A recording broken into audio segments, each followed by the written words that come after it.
सबसे ज्यादा पत्नियां अगर किसी की थी, सबसे ज्यादा, नोट करो, किसी भी हिंदू भाई को पूरी परमिशन है, अगर मैं गलत बोल रहा हूं तो केस करके देख लेते हैं।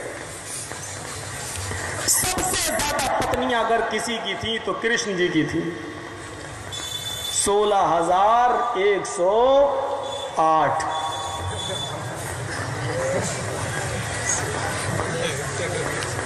किशन कन्हैया, चारों तरफ गोपियां, बीच में कन्हैया। सुने हो ना? इतने कहना तो नहीं चाहिए, लेकिन वो बेचारा मर गया, अब क्या बोलूं उसको, बाल ठाकुरे।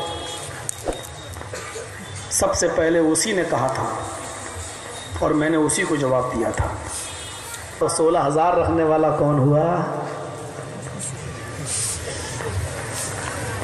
और मेरे नबी तो वो थे कि 11-12 बीवियां अगर थी भी तो आपकी सिर्फ एक ही पत्नी कुंवारी थी, बस आयशा।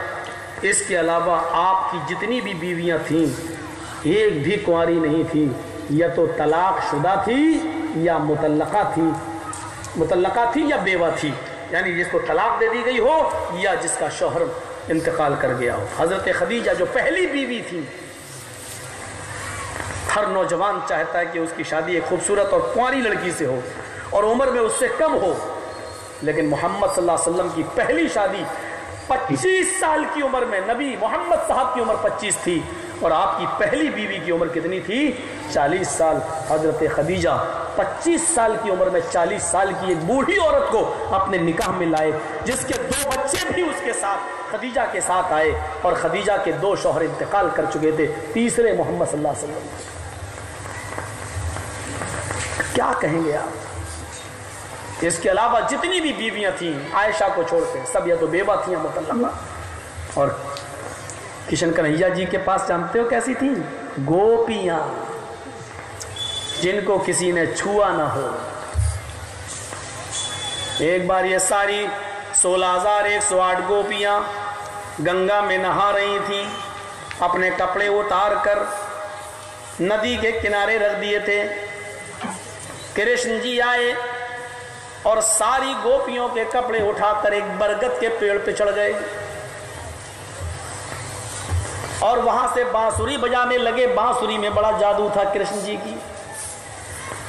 पपिया बजाने लगे, बांसुरी बजाने लगे। लड़कियों ने जो गंगा में नदी में नहा रही थी कहने लगी चलो कृष्ण जी आ गए हैं, उनकी बांसुरी सुनते हैं, चलें। जब बाहर निकलती हैं तो देखा कपड़े गायब। कृष्ण जी की तरफ देखती हैं, कहती हैं कृष्ण जी कपड़े तो आपके पास हैं मेरे। कृष्ण जी बोले मेरे ही तो पास हैं, किसी और के पास तो नहीं है, आओ और ले जाओ। आपकी किताब महाभारत कहती है अगर ये शब्द आपकी किताब में आज भी मौजूद ना हो तो मेरी गर्दन काट दो, अफजल गुरु की तरह फांसी के फंदे पे लटका दो, अजमल कस्साब की तरह तख्ते तार पे लटका दो। लड़कियों ने मारे शर्म के एक हाथ अपने पिस्तानों पर रख लिया और दूसरा हाथ अपनी शर्मगाह पर ऐसे रख लिया और चलने लगी। कृष्ण जी के पास के कपड़े ले आए। बरगद के पेड़ पे चढ़े हुए कृष्ण कन्हैया जी क्या बोलते हैं, हाय गोपियों दोनों हाथ छोड़ दो, नीचे लटका दो।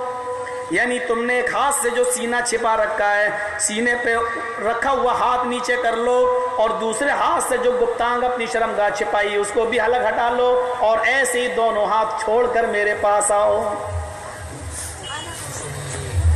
ये वाकया बयान करने के बाद मैंने बाल ठाकुरे जी से कहा था, ठाकुरे जी बताना रंगीला कौन नजर आ रहा है, बेवा औरतों को सुरक्षा देने वाला, मुतल्लका औरतों का घर बसाने वाला, या 16,108 औरतों के गुप्तांग को भी उनकी शर्मगाहों से भी हाथ हटवाने वाला? ईमानदारी के साथ बताओ। लेकिन इस देश के कानून को क्या कहिए, जिसने इतने खतरनाक जुमले मेरे नबी के बारे में बोला उसको 1 दिन जेल नहीं हुई, मौलवी जर्जीस को 3 दिन के लिए जेल में डाल दिया।